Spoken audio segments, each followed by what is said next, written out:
അർഹരായ വോട്ടർമാരെ വ്യാപകമായി വോട്ടർ പട്ടികയിൽ നിന്ന് വെട്ടിമാറ്റിയെന്ന് തെളിയിക്കാൻ പ്രതിപക്ഷ നേതാവ് രാഹുൽ ഗാന്ധി കഴിഞ്ഞ ദിവസം പറഞ്ഞ ബീഹാറിലെ ഗ്രാമമാണ് ജമുയി ജില്ലയിലെ ധരംപൂർ ഗ്രാമം. 180-ലേറെ പേരെ വോട്ടർ പട്ടികയിൽ നിന്ന് വെട്ടിമാറ്റിയെന്ന് ഗ്രാമത്തിൽ നിന്നെത്തിയവർ രാഹുൽ ഗാന്ധിയുടെ വാർത്താസമ്മേളനത്തിൽ തന്നെ പറഞ്ഞിരുന്നു. അതിൽ എന്താണ് അക്കാര്യത്തിലെ യാഥാർത്ഥ്യം? ഗ്രാമത്തിൽ നമ്മൾ പോയി 24 സംഘം അവിടെ എത്തി, അവരുമായി സംസാരിച്ചു. എന്താണ് അവർ കണ്ട കാഴ്ച? ദാകാണ്. We have some examples from Bihar where again this is an example just from one village where voters have been deleted. We've invited them to come and talk to you.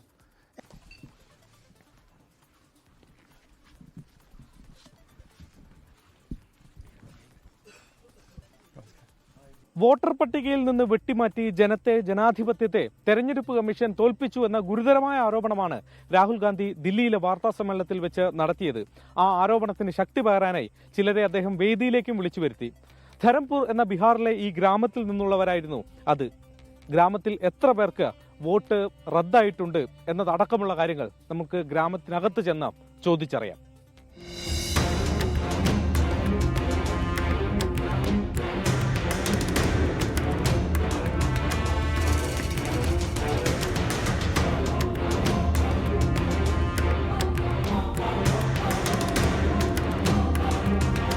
Vote है जी, काटा नहीं नहीं तो मेरा अम्मी का काटा।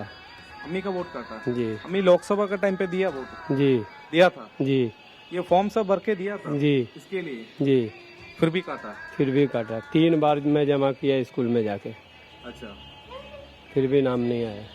यहाँ टोटल लगभग 187 लोगों का नाम कटा है। 187 जबकि 2 बार डॉक्यूमेंट्स दिया गया, एक नहीं 2 नहीं 3 डॉक्यूमेंट्स सब दिया गया, उसके बाद भी काटा गया। फैमिली में कितने जन है? 4 को 4 का भी काटा? 4 का कट गया। 2 जन का काटा? हाँ घर पे? हाँ वो लोग लोकसभा के टाइम पे वोट दिया था? हाँ।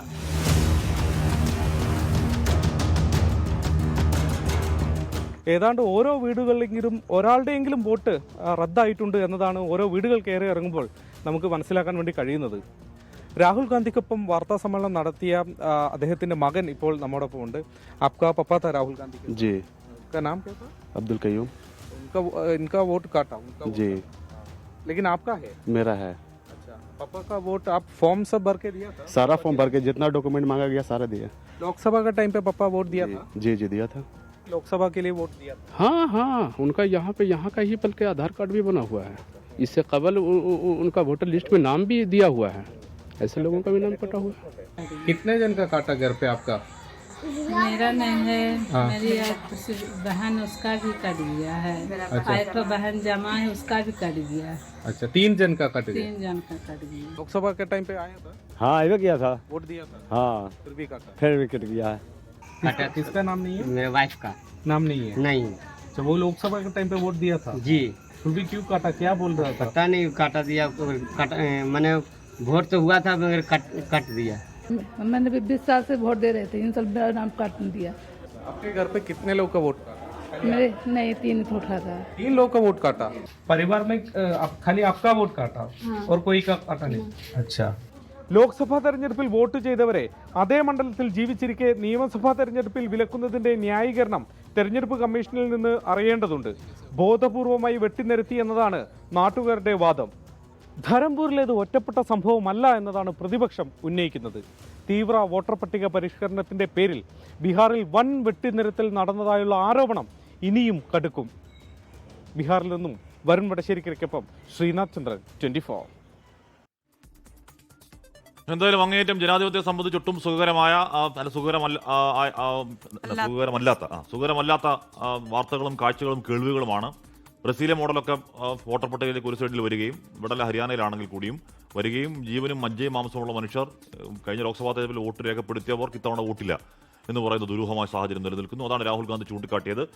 എന്നാൽ രാഖി രാമാനം അവിടേക്ക് ശ്രീനാഥചന്ദ്രൻ പോയി എന്താണ് അതിന്റെ യാഥാർത്ഥ്യമെന്ന് അന്വേഷിക്കുകയായിരുന്നു. രാഹുൽ ഗാന്ധി പറഞ്ഞതിനേക്കാൾ ഭീകരമാണെന്ന് തോന്നുന്നു ആ ഗ്രാമത്തിലെ കാഴ്ച. അതെ, പറയുന്നത് സത്യമാണെങ്കിൽ ഒരു ജനാധിപത്യ രാജ്യത്തിലെ ഏറ്റവും അടിസ്ഥാനപരമായ റൈറ്റാണ് പൊളിറ്റിക്കൽ റൈറ്റ് അല്ലെങ്കിൽ രാഷ്ട്രീയ അവകാശം എന്ന് പറയുന്നത്. അതുപോലും ആകെപ്പാടെ കിട്ടുന്ന ഒരു അവകാശം അതാണ്. വോട്ട് ചെയ്യുന്നത് മിക്കവാറും നമ്മളുടെ അവകാശങ്ങൾ തീരുന്ന ഒരു അവസ്ഥയാണ്. പക്ഷേ അതുപോലും നിഷേധിക്കപ്പെടുക എന്ന് പറഞ്ഞു കഴിഞ്ഞാൽ അത് വലിയ ജനാധിപത്യത്തിന് ഗുണകരമല്ല. ലോകത്തെവിടെയായാലും ഏത് സമയത്തും 24 വാർത്തകളും ഓഗ്മെന്റഡ് റിയാലിറ്റി പാക്കേജുകളും എക്സ്പ്ലെയിനറുകളും വിശദമായി കാണാൻ ഞങ്ങളുടെ യൂട്യൂബ് ചാനൽ നിങ്ങൾക്ക് സബ്സ്ക്രൈബ് ചെയ്യാം.